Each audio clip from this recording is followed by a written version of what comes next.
సందర్భంగా వచ్చేసిన అందరికీ గణతంత్ర దినోత్సవం శుభాకాంక్షలు. ఇటీవలే మన జిల్లాలో గ్రామ పంచాయతీ ఎన్నికలు అందరి సహకారంతో సజావుగా నిర్వహించుకున్నాం. నూతనంగా ఎన్నికలకు వార్డు మెంబర్లకు శుభాకాంక్షలు.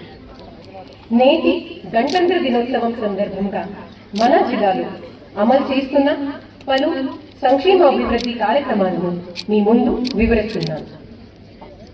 రైతు భరోసా రుణమాఫీ. రైతు భరోసా పథకం కింద 149 కోట్ల 27 లక్షల రూపాయలు 1,26,278 మంది రైతులకు ఇవ్వడం జరిగింది. రైతు రుణమాఫీ పథకం ద్వారా 46,492 మంది రైతులకు 370 కోట్ల 75 లక్షల రూపాయలను లాభం జరిగింది. మహాలక్ష్మి పథకం కింద జిల్లాలో ఇప్పటి వరకు 3,59 లక్షల జీరో టికెట్లపై మహిళలను ఉచిత ప్రయాణం చేశారు. ఆహార భద్రతా కార్డ్ కలిగి ఉన్న కుటుంబాలకు 500 రూపాయలకే ఎల్పిజి సిలిండర్ సరఫరా చేస్తున్నాం. జిల్లాలో 93,104 కుటుంబాలు లాభం పొందుతున్నాయి. ఇందిరమ్మ మహిళా శక్తి కింద వేములవాడ మరియు సిరిసిల్ల మున్సిపాలిటీలో మెప్మా ద్వారా 2 కోట్ల 10 లక్షలతో 100 జరిగింది.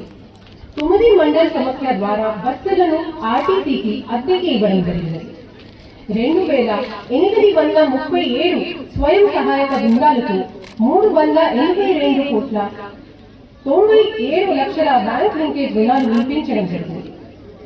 అర్హత గల మైనారిటీ మహిళలకు 495 కుట్టు మిషన్లు పంపిణీ చేయడం జరిగింది.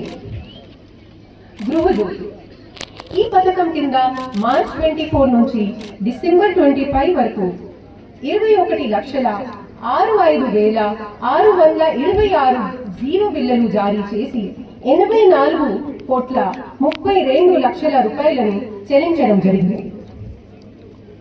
ఇందిరమ్మ ఇండ్ల పథకం స్వంత ఇంటి కలను నిజం చేయుటకు రాష్ట్ర ప్రభుత్వం ఇందిరమ్మ ఇండ్ల పథకాన్ని అమలు చేస్తుంది.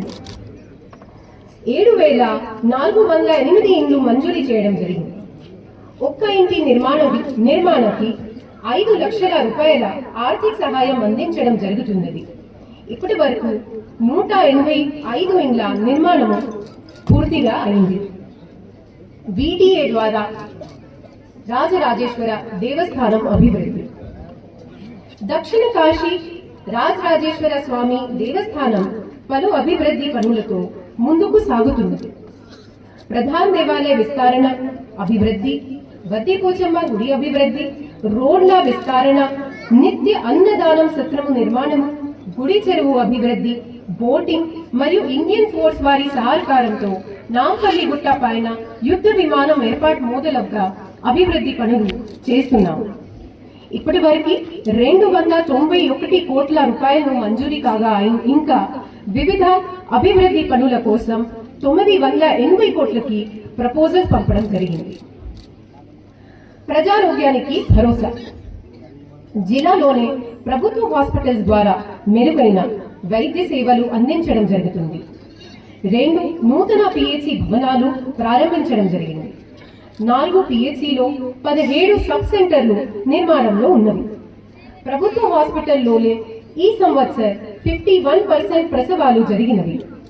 గర్భవతులకు, బాలింతలకు రవాణా, పౌష్టికాహారం, అత్యవసర మందులు, రక్త పరీక్షలు, ఆపరేషన్స్, నవజాత శిశు సంరక్షణ ఉచితంగా కల్పిస్తున్నాము.